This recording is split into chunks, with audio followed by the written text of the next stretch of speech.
शत्रुघ्न कांप गए। तो क्या आप यह चाहते हैं कि मंथरा को मिलने वाली सजा कैकेयी माता को मिले? नहीं नहीं, कैकेयी माता को मंथरा ने भड़काया, कैकेयी माता भड़क गई। क्यों भड़क गई? जब इसने कहा पूत विदेश न सोच तुम्हारे, पुत्र ही न होता तो भड़कती। तो मुझे लगता है कि मेरे कारण भड़क गई।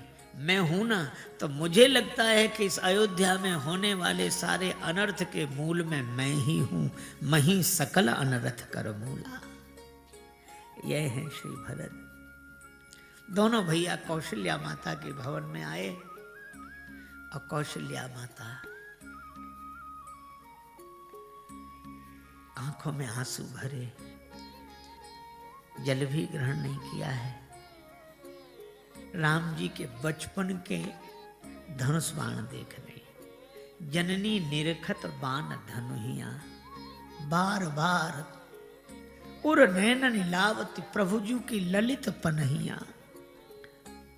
भगवान की पनही माथे से लगाती है, धनुष बाण देखती हैं, फिर कहती है सवेरे से भूखे हो, भोरही के भूखे हुए हैं, प्यासे मुख सूखे हुए हैं, चलत पाए दूखे हुए हैं, जगे मग रात के, सूरज की किरण लागे लाल कुमलाने हुए हैं, कंटक लगे ते झगा फाटे हुए हैं गात के। आली अब भई सांझ, होए है काहू बन माझ, अब भई क्यों ना बांझ, ही फाटे क्यों ना मातु के, त्याग के घरौना काहू बन के तरोना तर, सोए हुए हैं छोना बिछोना करी पात के। किसी वृक्ष के नीचे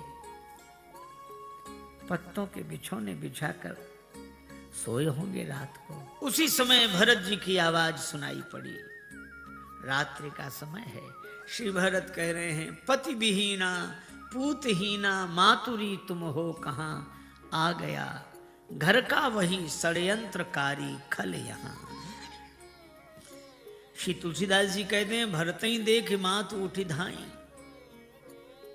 मूर्छित अवनि परी झई आई। मूर्छित होकर गिर गई। भरत जी बोले मुख न देखो मां मेरा, मुख देखने में पाप है, किंतु कह दो हे भरत तुम पर सभी का श्राप है।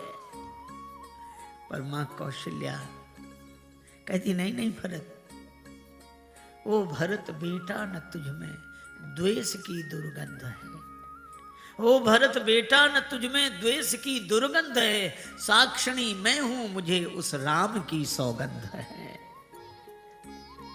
भरत तुम में द्वेष की दुर्गंध नहीं। माता भरत गोद बैठा रे, आंसू पहुंची मृदु वचन उचारे। कौशल्या अम्बा कहती हैं कि द्रोह करके कैकेयी क्या हानि मेरी कर गई, और देख ले कोई मेरी सूनी सी गोदी भर गई। भरत जी ने कहा मां आपकी गोद में तो राम जी बैठते।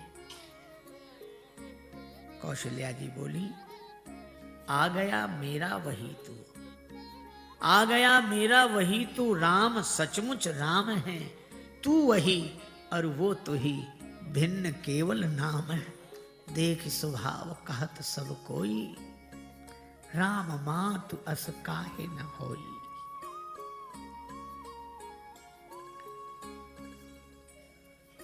और यह केवल औपचारिकता बस नहीं कह रही है माता कौशल्या, पूरी आत्मीयता से। थन पय श्रवही नयन जल छाए। माता की छाती से दूध झरने लगा, नेत्रों से आंसू झरने लगे। और मुझे लगता है कि तेरी आरती जो राष्ट्र प्रेम से उतारता है, लगता सभी को एक एक भाव मेरे हैं, और जितने चितेरे राम का सुचित्र खींच सके, तुलसी उन चित्रों में सारे रंग तेरे हैं। श्री तुलसीदास जी ने जो कहा थन पर श्रवई नयन जल छाए, और इसी पंक्ति का भावानुवाद श्री मैथिली शरण गुप्त करते हुए कहते हैं अबला जीवन हाय तुम्हारी यही कहानी, अबला जीवन हाय तुम्हारी यही कहानी, आंचल में है दूध और आंखों में पानी। सवेरा हुआ, गुरुदेव आए।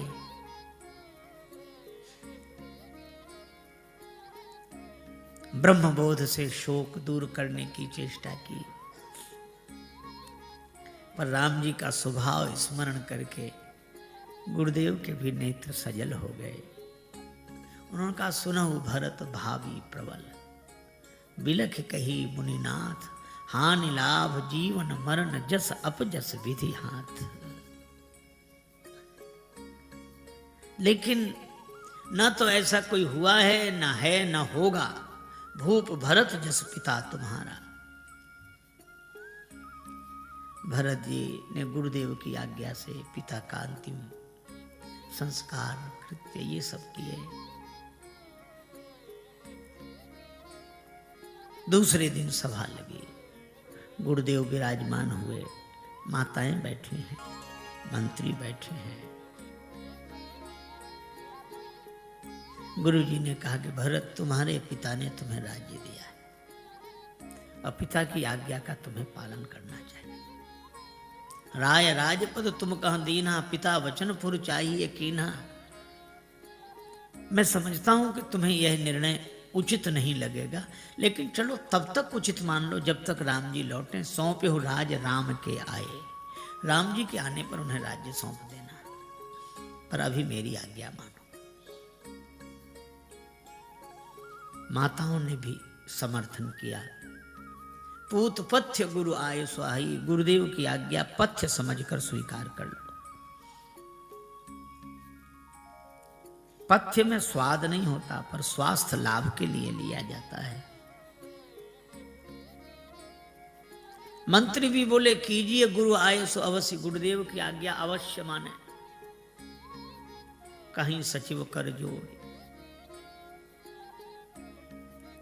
लेकिन वे वो नहीं कहते जो गुरु जी ने कहा, सौंपे हो राज राम के आए। साफ नहीं बोलते, वे कहते रघुपति आए उचित जस तब तस करो बहोर। राम जी के आने पर जब जैसा उचित होगा तब तैसा किया जाएगा, अभी तो सिंहासन पर बैठो।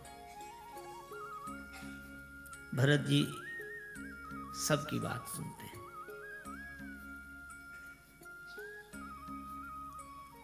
और इतनी बढ़िया बात उन्होंने कही, आप लोग जो कह रहे हैं यही मानने में मेरा कल्याण है। सबका मान रह गया, लेकिन मेरा निवेदन सुने, मुझे यह पद नहीं चाहिए। यही शैली है, भरत जी कह तो रहे पर बचन अमीय जनु बोरी। शारीरिक संरचना में प्रकृति ने प्रत्येक अंग के निर्माण में अस्थि का उपयोग किया, लेकिन इस वाणी में हड्डी नहीं लगाई, अस्थि है ही नहीं। क्यों? कुदरत को ना पसंद है सख्ती बयान में, कुदरत को ना पसंद है सख्ती बयान में, इसीलिए तो दी नहीं हड्डी जवान में। वाणी का स्वर सुधार। श्री भरत जी ने कहा कि मुझे यह पद नहीं चाहिए। गुरुदेव ने कहा कि क्यों, क्या तुम पद के त्यागी हो? भरत जी ने कहा नहीं, लोभी हूं। लोभी आदमी कहीं पद छोड़ते हैं? हाँ गुरुदेव, कब? कभी कभी लोभी आदमी भी पद छोड़ देता है। कब? किसी लोभी को बड़ा पद मिल जाए तो छोटा पद छोड़ देता है। तो अयोध्या के राज्य पद से भी कोई पद बड़ा है? हाँ गुरुदेव। कौन सा पद? देखे बिनु रघुनाथ पद, जिय के जरन न जाए। आप राम जी का पद दे रहे हैं, मैं राम जी के पद कमलों का दर्शन करना चाहता हूँ। राम जी का पद है एक, राम जी के पद कमल हैं दो। गुरुदेव जिसे दो दो पद मिल रहे हों, वो एक पद के चक्कर में काहे? भरत प्राण प्रिय भे सब ही के। पर गुरुदेव ने फिर भी परीक्षा लेते हुए कहा, भरत अगर हम तुम्हें जबरदस्ती सिंहासन पर बिठाएं तो नहीं बैठोगे? बैठ जाऊंगा गुरुदेव, गुरु आज्ञा गरी ऐसी, लेकिन परिणाम अच्छा नहीं होगा। मोह राज हठ दय जबहि, रसा रसातल जाई है तब ही, पृथ्वी रसातल को चली जाएगी। गुरु जी ने कहा कि इस धरती पर हिरण्याक्ष हिरण्यकश्यप का राज्य रहा, पृथ्वी रसातल को नहीं गई। इस धरती पर रावण कुंभकर्ण का राज्य है, पृथ्वी रसातल को नहीं गई। और भरत तुम्हारे जैसा महात्मा सिंहासन पर बैठ जाएगा तो पृथ्वी रसातल को चली जाएगी। ये तर्क हमारी समझ में तो नहीं आता। श्री भरत जी ने कहा कि गुरुदेव, हिरण्याक्ष हिरण्यकश्यप का अत्याचार पृथ्वी सहन कर सकती है, क्योंकि पृथ्वी माता जानती है कि राक्षस हैं। रावण कुंभकर्ण का अत्याचार पृथ्वी माता सहन कर सकती हैं, क्योंकि माता पृथ्वी जानती हैं कि ये राक्षस हैं। लेकिन गुरुदेव, आप यह तो सोचो, हिरण्याक्ष हिरण्यकश्यप रावण कुंभकर्ण का काम अगर राम का भाई करने लगे तो पृथ्वी भरोसा किस पर करेगी? वह तो रसातल को चली ही जाएगी। सवेरे भगवान के दर्शन के लिए चलेंगे। और कितना अद्भुत सूत्र है, सवेरा ही तब है जब जीव भगवान की ओर चले। यह निर्णय हुआ, सभी अवधवासी प्रसन्न, अयोध्या में रहने के लिए कोई तैयार नहीं, सब जाना चाहते। वृद्धों ने युवकों से कहा कि घर की व्यवस्था पहले करो, तब राम जी से मिलने चलो। युवक बोले घर में आग लगा दो, लौटने का झंझट ही न रहे। वृद्ध युवक दोनों गए भरत जी के पास, भरत जी से कहा। भरत जी ने दोनों की बात सुनी। उन्होंने कहा घर की व्यवस्था पहले। और युवक बोले हम तो समझ रहे थे आप राम जी के भक्त हैं, राम जी के लिए अयोध्या छोड़ नहीं सकते। श्री भरत जी ने कहा कि मैं अयोध्या का त्याग कर देता अगर अयोध्या की संपत्ति मेरी होती। अयोध्या मेरी है नहीं, इसलिए मैं त्यागी नहीं हो सकता। तो राजा बन जाओ। का राजा भी नहीं बन सकता, अयोध्या की संपत्ति मेरी होती तो राजा बन जाता, अब मेरी होती तो छोड़कर चला जाता। फिर करोगे क्या? करना जब छोड़ो न हरि भूलो, कर्म कर जिंदगानी में, और रहो दुनिया में तुम ऐसे कमल रहता ज्यों पानी में। भगवान की है। अब तो भरत जी का दल तैयार हुआ, घर की व्यवस्था पहले की गई।